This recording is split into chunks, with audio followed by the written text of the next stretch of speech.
हमारी जब कोई पकड़ नहीं होती, हमारे अहंकार की सीमा में हम बंधे हुए हैं, और जो जीवन मुक्त है वो अहंकार की सीमा के पार है। और अहंकार नहीं है तो फिर कोई कामना भी नहीं है, और कामना नहीं है तो जीवन मुक्त है। कामना ही हमें बांधती है, एक ही रस्सी है, वो है कामना जो हमें बांधे हुए है। वो कामना ही सबसे बड़ी रोग भी है, व्याधि भी है। ये कामना के पार हम चले जाएं। हम सब परमात्मा के बीज लिए हुए बैठे हैं, बीज रूप में हम परमात्मा ही हैं, ब्रह्म ही है। बस इसका अंकुरण और इसकी बाढ़ और इसकी खिलावट जब ये पूर्ण रूप से खिल जाता हमारा होना, तो वही परमात्मा हमारे भीतर से उद्घोष आ जाता है, अहम ब्रह्मास्मि का। तो ये खिलावट की ओर पहले हम क्या नहीं हैं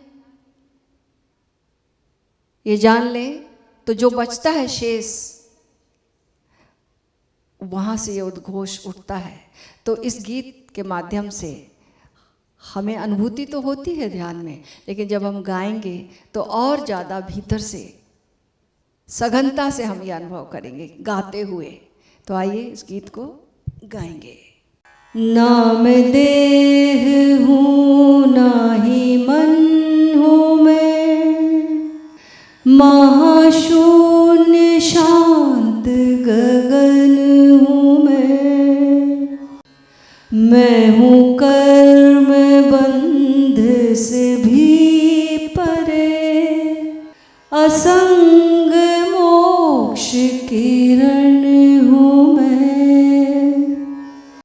ना मैं भूख प्यास ना मोह शोक, नहीं जन्म मृत्यु की वेदना, चैतन्य की सुगंध से महक रहा चमन हूँ मैं। ना मैं भावना की हिलोर हूँ, ना ही मैं ख्यालों का शोर हूँ, कोई मन का कोलाहल नहीं, व्योम जैसा भवन हूँ मैं। व्योम यानी आकाश को कहते हैं। व्योम अंतर आकाश और बहिराकाश दोनों का जो जोड़ है वो व्योम है। ना स्थान के किसी घेरे में, ना ही मैं समय की सीमा में, सब देखता बड़ी दूर से, वह साक्षी चेतन हूँ मैं। सब इंद्रियों से मैं जानता, पर इंद्रियों से अलग हूँ मैं। बिन इंद्रियों के भी जानता, वो राज ऐसा स्वयं हूँ मैं। संगीत हूँ मैं, प्रकाश हूँ, दिव्य स्वाद हूँ मैं, सुवास हूँ, स्पर्श प्रेमानंद हूँ, खुमारी का एहसास हूँ। न मैं देह हूँ न ही मन हूँ मैं, महाशून्य शांत गगन हूँ मैं हूँ कर्म बंध से भी परे, असंग मोक्ष किरण हूँ मैं। न नाम देह हूँ नाही मन हूँ मैं, महाशून्य शांत गगन हूँ मैं हूँ कर्म बंध से भी परे, असंग मोक्ष किरण हूँ मैं। एक बार की बात है, एक राजा तलाश में था कि कोई ऐसा मिल जाए जो जीवन मुक्त हो, जिसकी कोई याचना ना हो, जिसकी कोई मांग ना हो, जिसकी कोई पकड़ ना हो, वैराग्य में डूबा हुआ ऐसा कोई योगी मिल जाए तो उसके मैं चरण पकड़ लूं। तो नियम है ना, हम जिसको खोजते हैं, जिसकी इच्छा करते हैं, वो सामने उपस्थित हो जाता है एक न एक दिन, क्योंकि हमारे विचार ही वस्तु बन जाते हैं। तो हम जो खोजते हैं वही हमें मिल जाता है। आज हमें जो मिला है कभी ना कभी हमने खोजा था, चाहा था, इसलिए हमें मिला है ना।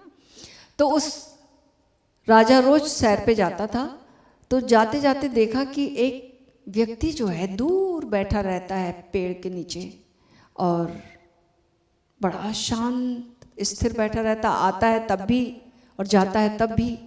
ऐसे देखते देखते उसने 3-4 दिन गुजर गए उसको। वो रोज आता और उसे लगा कि ये व्यक्ति कहीं से आया है, और जाकर देखो तो उसके पास कौन है, ये बड़ा अट्रैक्ट कर रहा, आकर्षित कर रहा है ये व्यक्ति, इसकी शांति। तो जाकर जब देखता है उसकी आंखें, उसने भी आहट सुनी, आंखें खोली। जब आंखों में झांका राजा ने तो देखा कि ये आंखें तो बहुत शांत हैं, किसी और लोक की हैं। ऐसा लगा कि जैसे आकाश ही उतर आया इन आंखों में, और वो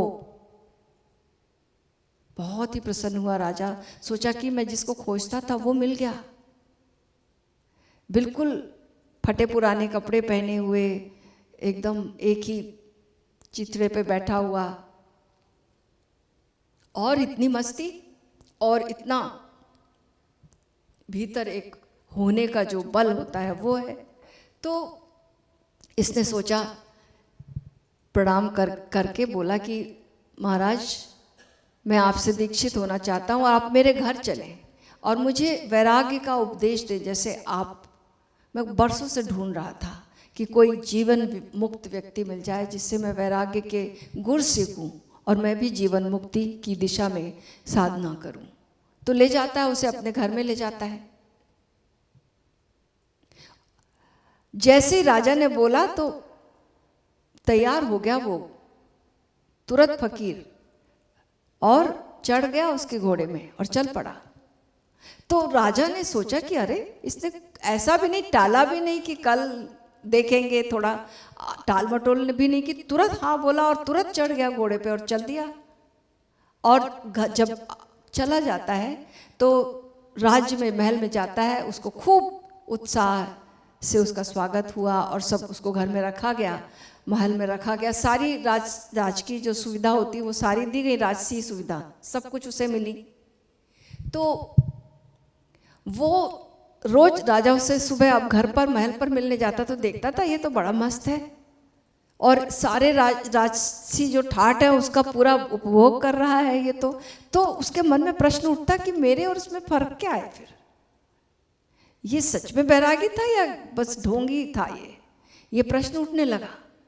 रोज ये प्रश्न उठता, उथल पुथल चलती, और रोज राजा जाता, प्रणाम करता और बातें करता और प्रश्न पूछता, भिन्न भिन्न अध्यात्म के प्रश्न पूछता। अब एक दिन उसके मुंह से प्रश्न ये निकल ही गया कि गुरुदेव, आप, मेरे मन में बहुत दिनों से प्रश्न उठ रहा कि आप में और मुझ में फर्क क्या है, भेद क्या है। जीवन मुक्त आप हैं और मैं यहाँ पर राजा हूँ, संसारी हूँ। मुझ में और आप में मुझे कुछ भेद बताइए, समझाइए। तो उसने बोला कि इसका उत्तर मैं कल दूंगा। फकीर ने बोला, मैं कल दूंगा, तुम मेरे साथ चलना, आ जाना मेरे साथ। तो दूसरा दिन सुबह हुई, दोनों चलने लगे, वॉक पे गए, मॉर्निंग वॉक पे चलते चलते चलते चलते राजा थक गया, बोला कि और कितनी दूर ले जाएंगे, अब यहीं पर उत्तर दे दीजिए। उसने कहा कि और थोड़ी दूर चलो। चलते चलते चलते और दूर निकल आए, धूप आ गई। ऐसा ऐसा घूमना तो 3 महीने में इसके साथ कभी हुआ नहीं था, इतनी दूर ले जाके उत्तर देगा ये। इस राजा के मन में प्रश्न उठने लगा, ये क्या है, आप यही उत्तर क्यों नहीं देते? बोले और थोड़ा दूर चलो, और थोड़ा, बस कुछ देर और चलते चलते चलते चलते राजा को तो उत्तर चाहिए था। चलते चलते एक पॉइंट आ गया और वहां पर बोला कि और थोड़ा चलो। तो राजा बोला, ये अब मैं नहीं चल सकता, ये मेरे राज्य की सीमा आ गई, मैं कैसे लांघूं इसे, दूसरे राज्य में प्रवेश नहीं कर सकता। तो उसने कहा, फकीर ने, कि तुम नहीं कर सकते दूसरे राज्य में प्रवेश, लेकिन मेरी कोई सीमा नहीं है, मैं यहाँ जा सकता हूँ और मैं चलता हूँ। तुम में और मुझ में यही फर्क है कि तुम इस राज्य से बंधे हो, मैं किसी चीज से बंधा नहीं हूँ। तुम अपने राज्य की सीमा से बंधे हो तो राजा हो, मैं किसी सीमा से नहीं बंधा हूँ और मैं दास नहीं हो सकता। तुम सीमा में रह के राजा हो सकते हो, मैं इस सीमा के आर पार घूम कर मैं तुम्हारा दास नहीं हो सकता। बस यही फर्क है मुझ में और तुम में, मैं तुम्हारे राज्य को छोड़ सकता हूँ। और राजा फिर पछताया कि अरे इतना ऐश्वर्य और सब सुख सुविधा और भोग विलास सब एक क्षण में इसने छोड़ दिया। फिर पैर पकड़ लिए राजा ने, बोले कि चलो ना आप वापस वहीं विराजिएगा, मेरे से गलती हो गई, बहुत क्षमा मांगा। गुरु ने कहा, फकीर ने कहा कि भाई मैं तो फिर चल दूं, मेरे को कोई फर्क नहीं पड़ेगा, मेरे लिए झोपड़ा और महल और ये गुफा मेरे लिए कोई फर्क नहीं है, मैं तो फिर चल सकता, लेकिन फिर तुम मुसीबत में पड़ जाओगे, इसलिए मैं तुम्हें यहीं पर छोड़ता हूँ और मैं जाता हूँ। और वो चला जाता है। राजा के मन में बस पश्चाताप ही शेष रह गया। तो हमारी जब कोई पकड़ नहीं होती, हमारे अहंकार की सीमा में हम बंधे हुए हैं, और जो जीवन मुक्त है वो अहंकार की सीमा के पार है। और अहंकार नहीं है तो फिर कोई कामना भी नहीं है, और कामना नहीं है तो जीवन मुक्त है। कामना ही हमें बांधती है, कामना ही हमें, एक ही रस्सी है, वो है कामना जो हमें बांधे हुए है। वो कामना ही सबसे बड़ी रोग भी है, व्याधि भी है। ये कामना के पार हम चले जाएं तो कामना के पार जाने की जो कला है वही ये है कि साक्षी भाव, साक्षी भाव से हम क्या क्या क्या नहीं है, बाहर से शुरू करो, फिर अपने शरीर तक आओ और शरीर पर भी महसूस करो कि कहाँ कहाँ से जो मैं महसूस कर सकती हूँ, कर सकता हूँ, वो तो मैं नहीं हूँ। कोई है जो महसूस कर रहा है, वहाँ उसको खोजो। उस खोज में जब हम निकल जाते हैं तो हम पाते, खोजते खोजते खोजने वाला ही खो जाता है और शुद्ध चैतन्य शेष रह जाता है।